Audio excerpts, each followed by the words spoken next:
ರಾಜ್ಯದ ಮಾವಿಗೆ ಜಾಗತಿಕ ಮಾರುಕಟ್ಟೆಯನ್ನ ಒದಗಿಸುವುದಕ್ಕೆ ಸಿದ್ಧತೆಯನ್ನ ನಡೆಸಲಾಗ್ತಾ ಇದೆ. ವಿದೇಶದಲ್ಲಿ ರಾಜ್ಯದ ಮಾವಿನ ಉತ್ಸವಕ್ಕೆ ತಯಾರಿ.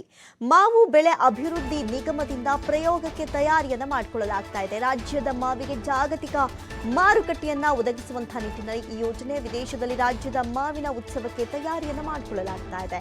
ಮಾವು ಬೆಳೆಗಾರರ ಸಂಕಷ್ಟಕ್ಕೆ ಪರಿಹಾರವನ್ನು ರೂಪಿಸುವುದಕ್ಕೆ ಕ್ರಮವನ್ನ ಕೈಗೊಳ್ಳಲಾಗ್ತಾ ಇದೆ. ವಿದೇಶಿ ಬೇಡಿಕೆ ಹೆಚ್ಚಿಸುವ ಮೂಲಕ ಮಾರುಕಟ್ಟೆಯನ್ನ ಕಲ್ಪಿಸುವುದಕ್ಕೆ ಈ ಒಂದು ತಯಾರಿ.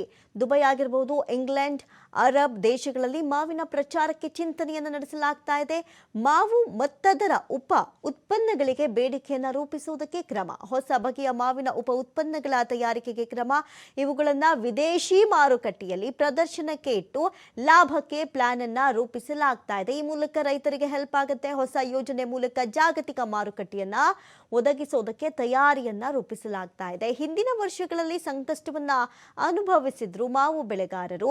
ಬೆಳೆಗಾರರ ಸಮಸ್ಯೆಯನ್ನ ಅರಿತು ಅದಕ್ಕೆ ಹೇಗೆ ಪರಿಹಾರವನ್ನ ಹುಡುಕಬೇಕು ಎನ್ನುವಂಥ ನಿಟ್ಟಿನಲ್ಲಿ ಪರಿಹಾರಕ್ಕೆ ಹೊಸ ಮಾರ್ಗವನ್ನ ಅನುಸರಿಸೋದಕ್ಕೆ ಇದೀಗ ಮುಂದಾಗಲಾಗಿದೆ. ಜಾಗತಿಕ ಮಾರುಕಟ್ಟೆಯನ್ನ ಒದಗಿಸೋದಕ್ಕೆ ಇದೀಗ ಸಿದ್ಧತೆಯನ್ನ ಮಾಡಿಕೊಳ್ಳಲಾಗ್ತಾ ಇದ್ದು ರಾಜ್ಯದ ಮಾವಿನ ಉತ್ಸವಕ್ಕೆ ತಯಾರಿಯನ್ನ ಮಾಡಿಕೊಳ್ಳಲಾಗ್ತಾ ಇದೆ. ಈ ಬಗ್ಗೆ ಹೆಚ್ಚಿನ ಡೀಟೇಲ್ಸ್ ಅನ್ನ ಕೊಡ್ತಾ ಹೋಗ್ತಾರೆ ದೂರವಾಣಿ ಸಂಪರ್ಕದಲ್ಲಿ ಪ್ರತಿನಿಧಿ ರಾಕೇಶ್. ರಾಕೇಶ್, ಇನ್ನು ಹಣ್ಣುಗಳ ರಾಜ ಅಂತಾನೆ ಕರೆಯುವಂತಹ ಮಾವಿನ ಹಣ್ಣಿನ ಬೇಡಿಕೆಯನ್ನ ಯಾವ ರೀತಿಯಾಗಿ ಸೃಷ್ಟಿ ಮಾಡಬೇಕು, ಜೊತೆಗೆ ಇದರಿಂದ ದೇಶದ ಆರ್ಥಿಕತೆಗಾಗಿರ್ಬೋದು ಅಥವಾ ರೈತರಿಗಾಗಬಹುದು ಎಷ್ಟು ಹೆಲ್ಪ್ಫುಲ್ ಆಗುತ್ತೆ ಎನ್ನುವಂಥ ನಿಟ್ಟಿನಲ್ಲಿ ಈ ಯೋಜನೆಯನ್ನ ತರೋದಕ್ಕೆ ಮುಂದಾಗಲಾಗ್ತಾ ಇದೆ ಅಂತ.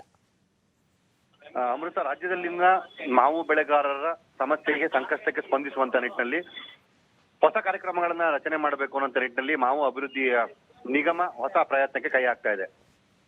ಮಾವು ಬೆಳೆಗಾರರ ಸಮಸ್ಯೆಯನ್ನ ಪರಿಹರಿಸಿಕೊಳ್ಳುವ ನಿಟ್ಟಿನಲ್ಲಿ ತೆಗೆದುಕೊಳ್ಳಬೇಕಾದ ಕ್ರಮಗಳ ಬಗ್ಗೆ ಚಿಂತನೆಯನ್ನ ಮಾಡಿದ್ದು, ವಿದೇಶದಲ್ಲಿ ಅದಕ್ಕೆ ಮಾರುಕಟ್ಟೆಯನ್ನು ಒದಗಿಸುವ ಮುಖಾಂತರ ಹೊಸ ಅವಕಾಶವನ್ನ ತಂದುಕೊಡ್ಬೇಕು ಅನ್ನುವಂತ ನಿಟ್ಟಿನಲ್ಲಿ ಚರ್ಚೆಯನ್ನ ಮಾಡಲಾಗಿದೆ. ಮಾವು ಮತ್ತು ಅದರ ಉತ್ಪನ್ನಗಳಿಗೆ ಸಂಬಂಧಪಟ್ಟ ಹಾಗೆ ವಿದೇಶದಲ್ಲಿ ಮಾರುಕಟ್ಟೆಯನ್ನು ಸೃಷ್ಟಿ ಮಾಡಿ ಅಲ್ಲಿಗೆ ಇವುಗಳನ್ನ ರಫ್ತು ಮಾಡುವ ಮುಖಾಂತರ ಬೆಳೆಗಾರರಿಗೆ ಮತ್ತು ಬೆಳೆಗೆ ಸೂಕ್ತವಾದಂತಹ ಮಾರುಕಟ್ಟೆ ದರವನ್ನು ಒದಗಿಸುವ ಪ್ರಯತ್ನವನ್ನ ಮಾಡಬೇಕು ಅನ್ನೋ ನಿಟ್ಟಿನಲ್ಲಿ ಚರ್ಚೆ ನಡೆದಿದೆ. ಈ ಸಂಬಂಧ ಈಗಾಗಲೇ ರಾಜ್ಯದ ಮಾವು ಎಲ್ಲೆಲ್ಲಿ ಬೆಳೀತಾರ ಅಲ್ಲೆಲ್ಲ ಪ್ರವಾಸವನ್ನ ಮತ್ತೆ ಅಧ್ಯಯನ ರೀತಿಯಲ್ಲಿ ತಯಾರಿಯನ್ನ ಕೂಡ ಮಾಡಲಾಗ್ತಾ ಇದೆ. ಅಲ್ಲಿಂದ ಅವುಗಳ ಗುಣಮಟ್ಟದ ಪರಿಶೀಲನೆ ಮಾಡಿ ವಿದೇಶಕ್ಕೆ ರಫ್ತು ಮಾಡುವಂತಹ ಕ್ವಾಲಿಟಿಗಳ ಪರಿಶೀಲನೆ ಆಗ್ತಾ ಇದೆ. ಅವನ್ನ ಒಟ್ಟಾಗಿ ಸಮಗ್ರವಾಗಿ ತೆಗೆದುಕೊಂಡು ವರದಿಯನ್ನ ಸಿದ್ಧಪಡಿಸಿ ಸರ್ಕಾರದ ಮುಂದಿಟ್ಟು ಇಂತಿಂತ ಪ್ರಾಡಕ್ಟ್ ಅಂದ್ರೆ ಈ ಬೆಳೆಗಳನ್ನ ಅಲ್ಲಿ ಕಳಿಸಬಹುದು ಅನ್ನುವಂತ ನಿಟ್ಟಿನಲ್ಲಿ ಮಾತುಕತೆಯನ್ನು ಮಾಡೋದಕ್ಕೂ ಕೂಡ ಚಿಂತನೆ ನಡೆಸಿದೆ. ಅಧ್ಯಕ್ಷರಾಗಿರುವಂತಹ ಮುದ್ದುಗಂಗಾಧರ್ ಅವರು ಈ ಬಗ್ಗೆ ಸಮಗ್ರವಾದಂತಹ ವರದಿಯನ್ನು ಕೂಡ ಸಿದ್ಧ ಮಾಡೋದಕ್ಕೆ ತಮ್ಮ ನಿಗಮಕ್ಕೆ ಸೂಚನೆಯನ್ನು ಕೊಟ್ಟಿದ್ದಾರೆ. ಇದಾದ ಬಳಿಕ ಒಂದ್ ವೇಳೆ ಇವೆಲ್ಲವೂ ಪರಿಸ್ಥಿತಿ ಆದಲ್ಲಿ ಈ ವರ್ಷದ ಅಂತ್ಯದ ಒಳಗಾಗಿ ವಿದೇಶದಲ್ಲಿ ಈ ರೀತಿಯ ಮಾವು ಉತ್ಸವನ ಮಾಡೋದಕ್ಕೆ ಸಿದ್ಧತೆಯನ್ನು ಕೂಡ ಮಾಡ್ಕೊಳ್ಳಲಾಗ್ತಾ ಇದೆ ಅಮೃತ.